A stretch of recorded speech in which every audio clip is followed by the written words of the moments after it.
नमस्कार। आज हामी इन्जिनियरिङ ड्रइङमा अर्थक्राई पोजिसन कति किसिमको प्रयोग गरिन्छ भन्ने बारेमा हामी गइरहेका छौं। Types of orthographic position, two types of orthographic position are used in engineering drawing. एउटा फर्स्ट एंगल पोजिसन, एउटा third angle position.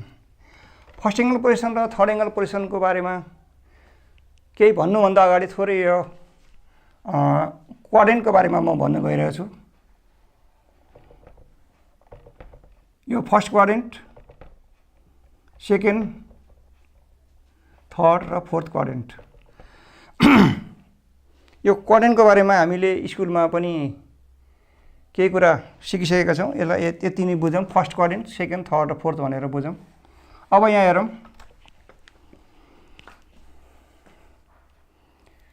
First quadrant, second quadrant, third quadrant, fourth quadrant. First angle भनेको के हो त भन्दा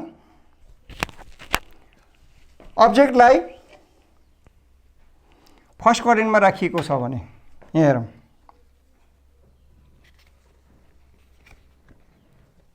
अब्जेक्ट कहाँ छ अरे? फर्स्ट क्वाड्रेन्टमा छ भने यसरी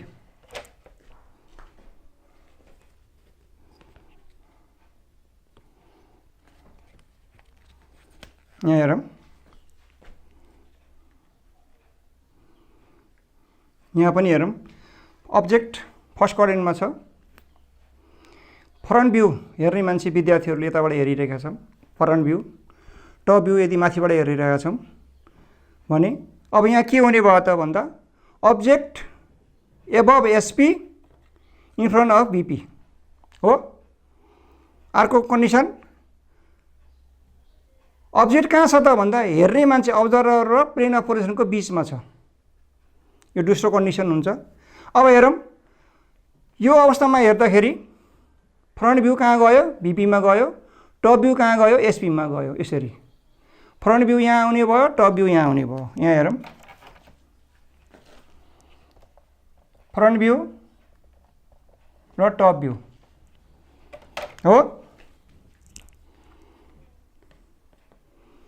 यसरी फ्रन्ट भ्यू यहाँ आयो, टप भ्यू यहाँ आयो। यो चाहिँ एसपी चाहिँ हामीले यसलाई यसरी मुभ गर्न पाउने कन्डिसनमा हुँदाखेरि टप भ्यू यहाँ आउँछ, फ्रन्ट भ्यू माथि जान्छ। त्यस्तै अब साइड भ्यूको कुरा आयो। साइड भ्यूमा के हुन्छ त भन्दा अब्जेक्ट त यही राख्नु पर्यो। अघि प्लेन भीपी यहाँ थियो भने यो प्रोफाइल प्लेन भन्छौँ यसलाई साइड भ्यूको लागि।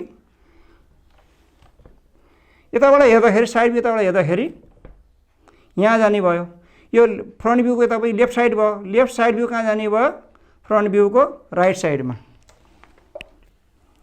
कहाँ गयो त? लेफ्ट साइड कहाँ गयो? राइट साइडतिर गयो भने राइट साइड चाहिँ कता जाने भयो? अब फ्रन्ट भ्यूको लेफ्ट साइडमा।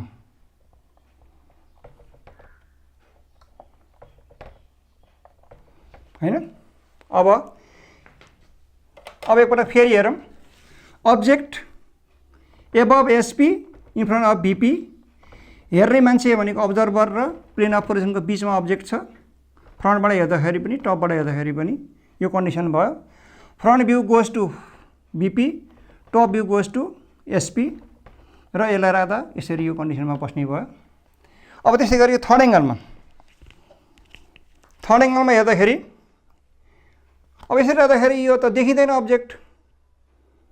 यो अब यसलाई मैले थोरै ट्रान्सपेरेन्ट पेपरबाट गरेको एउटा उसमा देखाउँछु त भाइहरूलाई। यसरी देखियो, अहिले यसरी देखियो।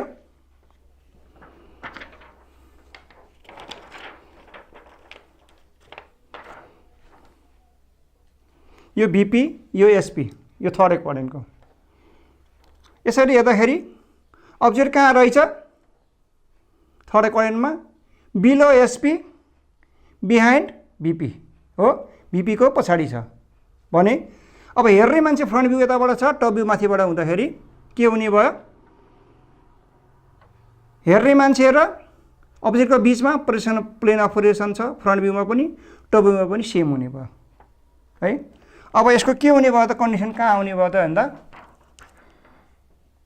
टप भ्यू माथि फ्रन्ट भ्यू तल यो माथि जाँदाखेरि टप भ्यू माथि आयो फ्रन्ट भ्यू तल आयो। त्यस्तै गरिकन अब साइड भ्यूको कुरा आउँछ। यतापट्टि एउटा प्लेन चाहियो। यसरी ट्रान्सपेरेन्ट पेपर राखियो भने side view left side view कहाँ जाने भयो? फ्रन्ट भ्यूको लेफ्ट साइडमा जाने भयो भने राइट साइड भ्यू राइट साइडमा जाने भयो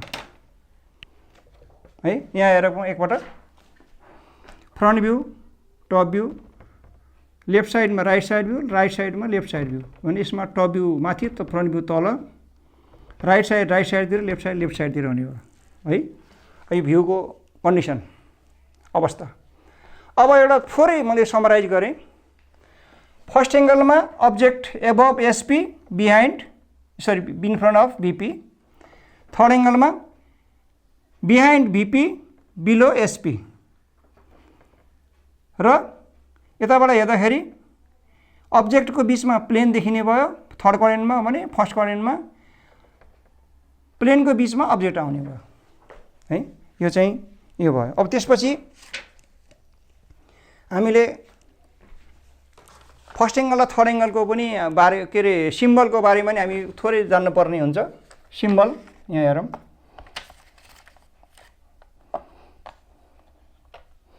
सिम्बलको बारेमा जान्नको लागि सिम्बलको प्रयोग गरिएको हुन्छ केमा त भन्दा यो एउटा सानो डायमिटर भएको यता ठुलो डायमिटर भएको कोन हो। यो कोन आकारको हो। फ्रन्ट भ्यू यो भयो। यो side view left side view कहाँ जान्छ अरे?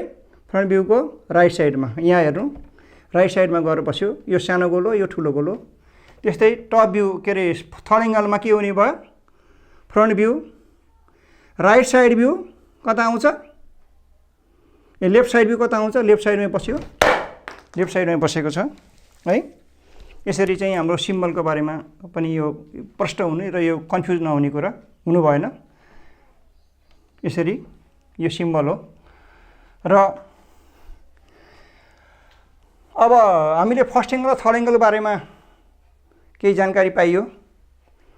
अब हामीलाई लाग्न सक्छ फर्स्ट एङ्गल र थर्ड एङ्गल मात्रै हुँदो रहेछ, किन सेकेन्ड र फोर्थ हुँदैन त भन्ने बारेमा जान्न इच्छुक हुनुहुन्छ भने कमेन्ट गर्नु होला। मैले चाहिँ फेरि सेकेन्ड र फोर्थ किन हुँदैन भन्ने बारेमा फेरि अर्को भिडियोमा भन्नेछु। धन्यवाद। अहिले